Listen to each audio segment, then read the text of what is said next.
Hello, I'm Frank Oliver, a former Tampa Bay Buccaneer, and you're watching Tampa Bay Community Network.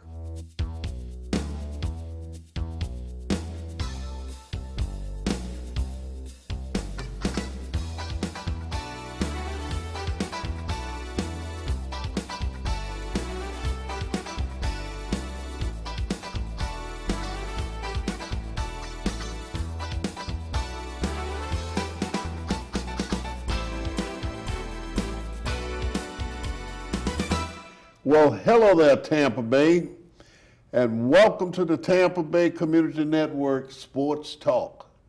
I'm your host, Coach Chuck White, and my guest is Frank Oliver, a former Tampa Bay Buccaneer player, and I'm sure you're going to learn a lot about him and enjoy this show. Well, Frank, first of all, I want to say welcome to the show. Thank you, Coach. You know, first of all, I think we need to start off having you tell us where were you born or where your birthplace or where you were reared up? Well, Coach, I was born in a little place north of Wetumpka, Alabama called Central Alabama. I was born and raised there. Once I was able to go to school, I ended up going to Montgomery. I went to Montgomery and enrolled in an old mission school from the 1st through the 8th grade. Then I ended up at St. Jude Catholic High School. Since you were such a great football player, we'd like to know some of the origin. How did you ever get started? What inspired you to take to football? Well, what was your first? Well, what happened was that I played sandlot football in the project. I lived in a place called Trenton Court. It's a pretty rough area, and we used to play sandlot football there. And you know, it was a rough sport then. Broke a few collarbones, didn't have any equipment on, but that's what basically inspired me to play football. People thought I was pretty good. Yes. Thought I was pretty good. I ended up going to St. Jude, and it was from 9 through 12, so I ended up not going to play football until my 10th grade year. I was actually a little apprehensive. I was in the band, so I played in the band and ended up, why don't you come on out to play football? So I went out to play football, and the rest is kind of history. Yes.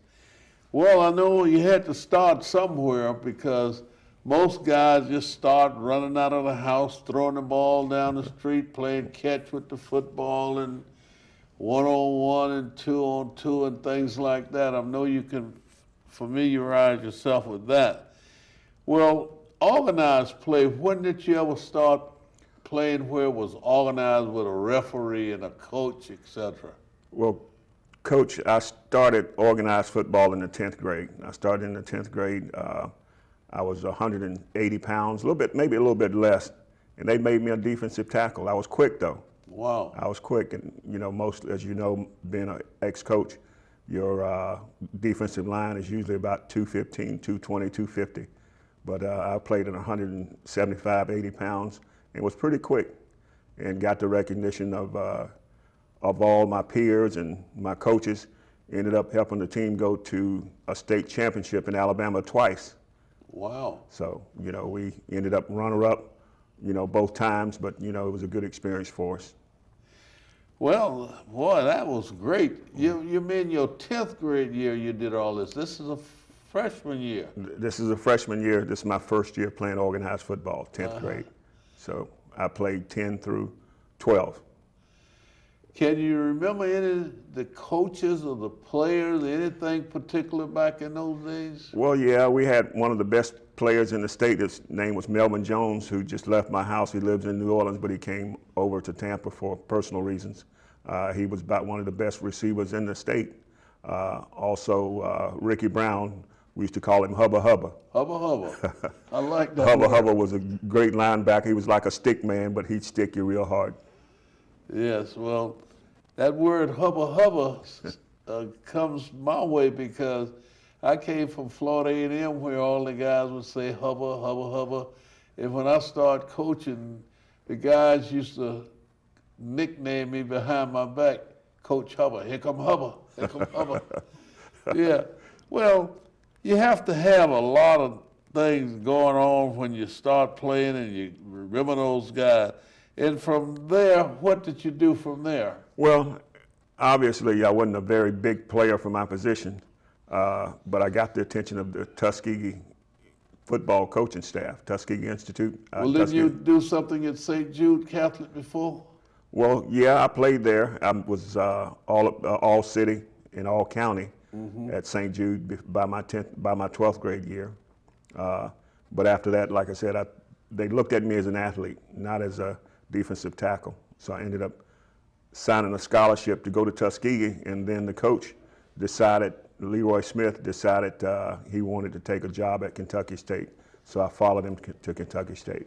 Tuskegee, they were called the Golden Tigers. Right. We used to play against them, and I made fame in that gymnasium playing basketball. I also played in that place they called the Bowl, played baseball down there. So I used to go to Tuskegee quite often because there were several guys there from Tampa, several athletes, and it was just like home. So when we went to Tuskegee, we really enjoyed it. Some of my old teammates went to Tuskegee. But what is it about Tuskegee, or shall I say, what is it about Kentucky State that you chose Kentucky State over Tuskegee? Well, I had a couple of offers. Actually, Florida State wrote me a few times. You know, back in those days, you know, integration hadn't come about yet. And I decided, well, I'm going to go ahead and go to Tuskegee with Leroy Smith, who'd shown interest in me. And so he went to Kentucky State, and I decided to go along with him, along with some of my other friends. Counselor Rudolph was there, and a few others that I can't think of right offhand, but I enjoyed my time at K-State. Well, wasn't this a person named Gaddis or something from Tampa? Well, he wasn't at Kentucky State. He played for the Pittsburgh Steelers. We call him Bully Bob Gaddis. Well, we'll get to that one in a minute. But Counsel Rudolph, I remember when he came here with the Buccaneers in that expansion draft, and I showed him around town and got to know him really well, really well. He's such a fine guy, just like you. So I guess you and he went to Kentucky State together. Did y'all have any close connection while you were at Kentucky State? Well, we were very, you won't believe this, but this is a true story. Actually, Counselor is my best friend. Yes. And he's my children's godfather. But when I went to Kentucky State, I did a heck of a job. Well, they tried to cut me, and they said, why don't you go ahead and go back home? So I snuck around with the defensive backs and covered the best receiver we had, which was Melvin Jones, and I started ever since. Wow. So one day we were up on the hill, we call it a hill, it's about a quarter mile away from the field house, and Counselor Rudolph said, rookie, you pick up them dummies and take them down to the field house. I said, man, I'm a starter, I'm not, you get them and take them. By that time, he hit me between the eyes and knocked me in the ditch. Counselor Rudolph did? Counselor Rudolph did. Yeah. But we laugh about that right now, but you know, after I got angry, he was, you know, as you know, he's about 6'7", 6'6", weighed about 260. But I was going to get him. I was going to try him, but they talked me out of it, and I think that was the best thing for me. You know, when I went from Don Thompson Vocational Senior High School, I went to Florida A&M on a football scholarship. Many people don't know that because I ended up playing basketball, and I played baseball also there. But when we used to come out of the locker room, the best friends we had was those dummies because we had to get them, all right, get your buddies, you know, freshmen. We had to lug the dugums out on the field and lug them back in the locker room. So that was a trend all around the country, and wasn't nothing different. I didn't think much of it because I could just grab your little dummy and run with it. Yeah. Well, after you left, you stayed at Kentucky State for how long? I stayed there for 4 years. I was a Pittsburgh Courier All-American, and I was a fourth-round draft choice, the 86th player in NFL to be drafted by the 49ers in the fourth round. When you're drafted by a team, give me some explanation of how the step-by-step situation. They contact you by letter, do this and you have to have an agent, or you don't have to have Well, an you agent? don't have to have an agent, but what they do, quite naturally, they scout your games. Yes. They're in the stands all the time, and at some point in time, they'll come on campus and time you in the 40-yard dash. And as most people know, I ran a 4.4, 4.5 consistently. But anyway, they came in and they test you, and also they take you in a room and give you an IQ test. I'm not so sure if they do that now. I'm sure they do. But, you got playbooks that are so complicated, you have to be able to, reason and understand. They give you all kinds of different scenarios where, they try to see if you are going to be able to learn the playbook. What about physical? Physical, they do that. They do in-depth physicals. I'll never forget the time that they strapped me on what they call something like a CPAP when you have, I can't think of what you call it, sleep apnea. And they put you inside of a big tank of water and tell you to run as hard as you can. Wow. And see how well you utilize your oxygen. See if you fatigue easy. And, that's just one of several that they use. Mm-hmm. So everybody got their way of finding out what type of player and what Absolutely. condition you are in, and mentally as well as physical. Right. And the thing is, we used to have that 12-minute run. And that was grueling to see a big guy, 260, 275, trying to make it around that track 6 times. Wow. Yeah. So it was tough. It was, and it kind of prepared me for everything. I don't think I could do anything any tougher. Well, you left and went into the 49ers. How long did you stay with them? Well, I stayed there the entire preseason and ended up getting traded to the Buffalo Bills. The defensive backfield was, I guess, shorthanded, and it was a Friday night. I left San Francisco on a Wednesday and got there on that Friday night to play the Kansas City Chiefs and to cover my hero, which was number 89, Otis Taylor. Okay. High-stepping Otis. Yeah. Well, O.J. Simpson played with Buffalo, didn't he? He was the first one I met, him and Ahmad Rashad, actually. Ahmad Rashad. Yeah, Ahmad Rashad. We were at the service station, and, they welcomed me and asked me did I want to hang out with them. And being a rookie, I didn't think that was a good idea. So I went home to my wife to talk to her about what, transpired in my first practice. Yes. Ahmad Rashad was Howard Cosell, man. He always said Ahmad Rashad. Well, O.J. was one of the best running backs ever through pro football, I think. He was the best. He was the very best. And a lot of people don't realize, or they would think he would be a very, I guess, heavy hitter, dominating player. But to me, he was soft. Yeah. I got a chance to play with him when I can't play against him, because we couldn't hit him in practice when we were in Buffalo. But when I went to Tampa Bay, I got a chance to get a couple of hits on him. But he's pretty soft. He was just shifty. That was about it. Oh, man, he was shifty. He wasn't the Bubby Braxton, Yeah. the fullback. He was, O.J. Lightfoot. Well, they call him the Juice. Well, listen, after you left Buffalo, where'd you go then? What they did, they had the Seattle and Tampa Bay teams being formed.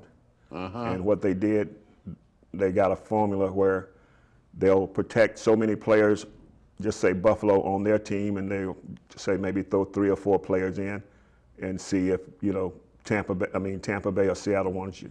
But anyway, I was put in the expansion draft, and I was drafted by Tampa Bay in '76. Came down, and, I'll never forget my first practice. It was actually out at Lato High School's football field. Yes. Yeah, we practiced out there a few times, and then we ended up going to One Buck Place. I remember it like it was yesterday.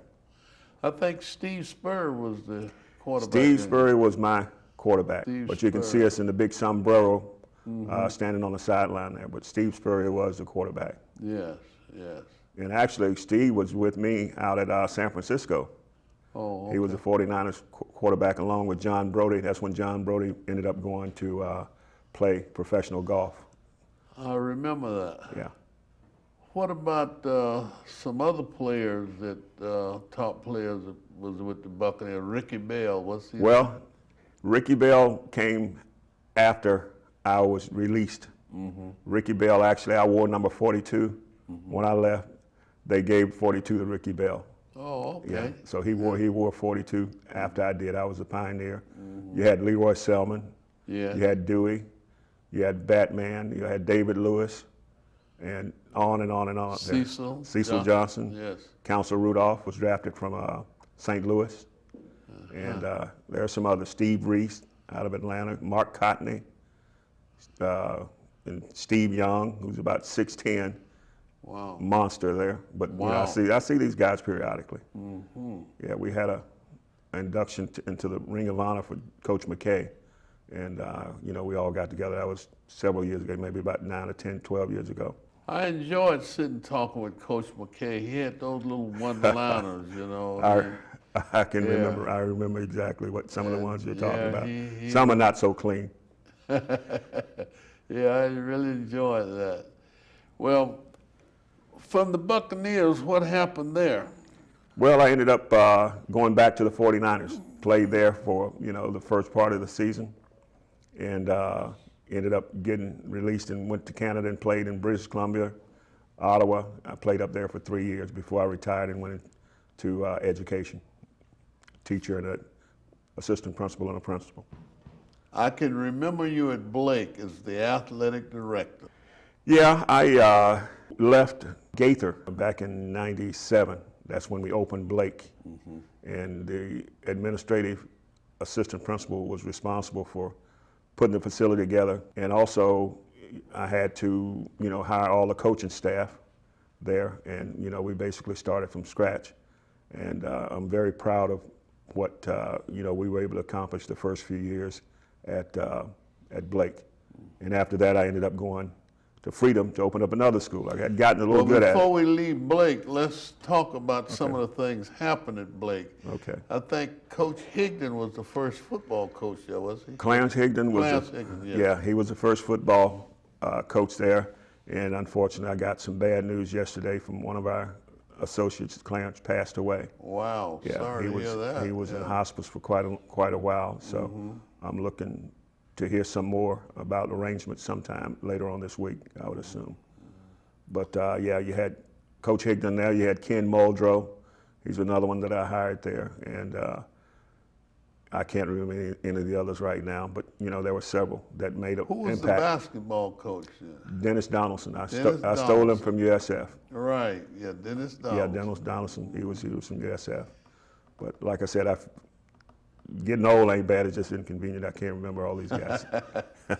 Yes, well, those were the early days of Blake, and I can remember those quite well because Blake had been out of existence for about 20-some years or 30 years or whatever, and they finally decided to bring Blake back as a high school.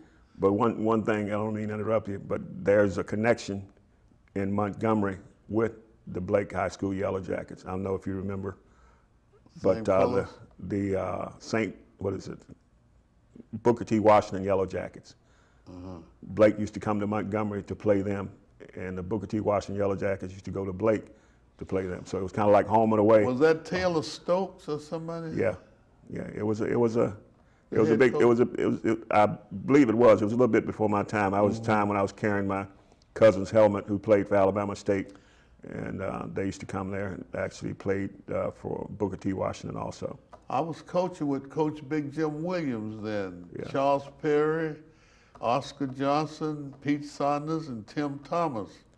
Yeah, we had a great coaching staff and we enjoyed those days. And Blake's football stadium is named after Coach Williams. Yes, we had that ceremony. Right.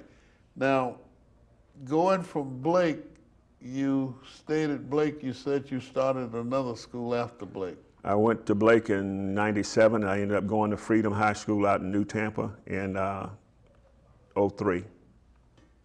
And went out there and, you know, put everything together, the programs, did a lot of the hiring, and stayed there for a while and ended up going downtown, working downtown for a while before they sent me to King High School to kind of get things squared away there. And from Freedom, where'd you go? Freedom to downtown, and from downtown back to King High School. Yes. Yeah.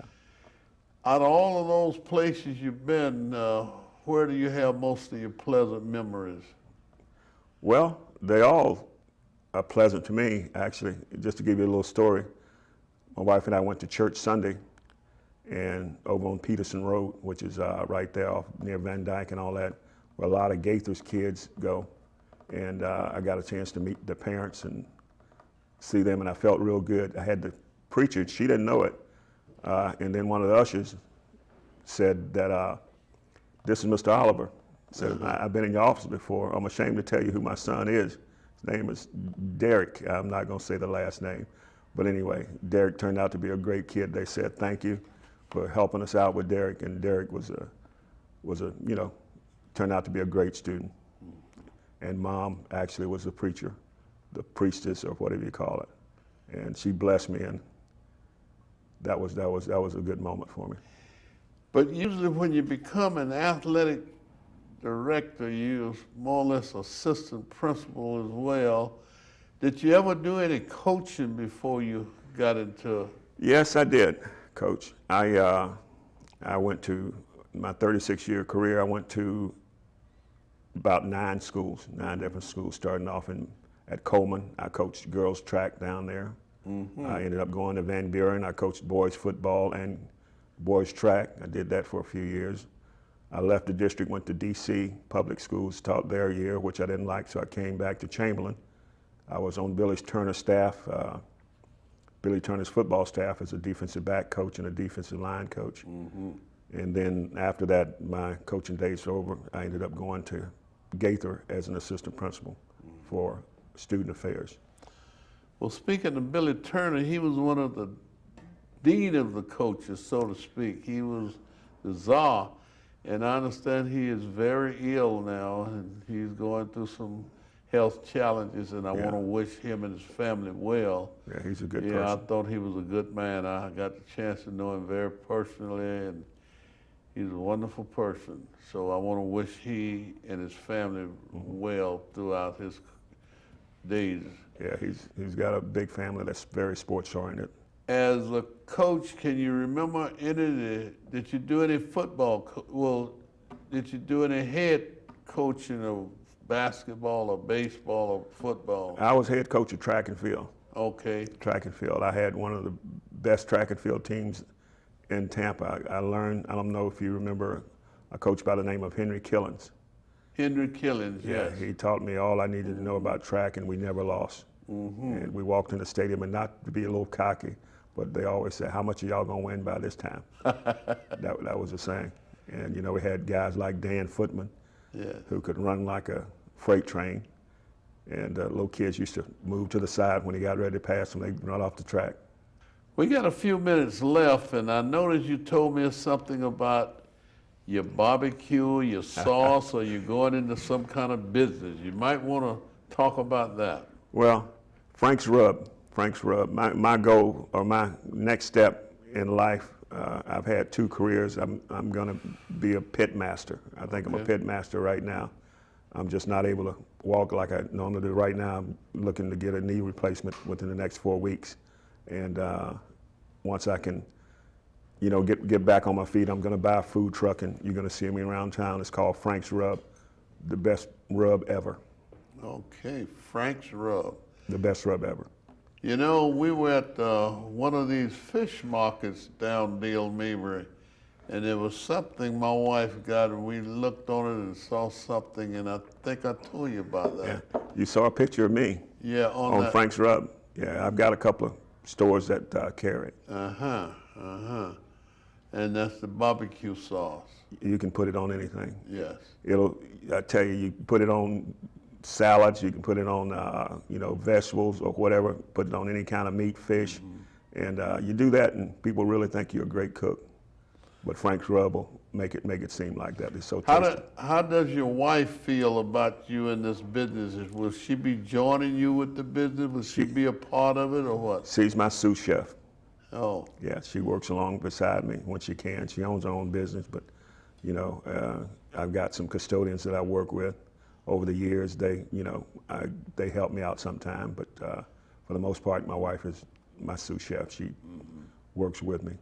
Well, Frank, it's always a pleasure seeing you and having you here on the show, and I'm sure people have gotten much from this show. They learn a lot about you and about some of the things about football, how you go about being drafted and how you go about through those things. So we want to say congratulations on the things that you're going to be doing with Frank Rubb, and congratulations on the things that you acquired doing your professional and college football playing.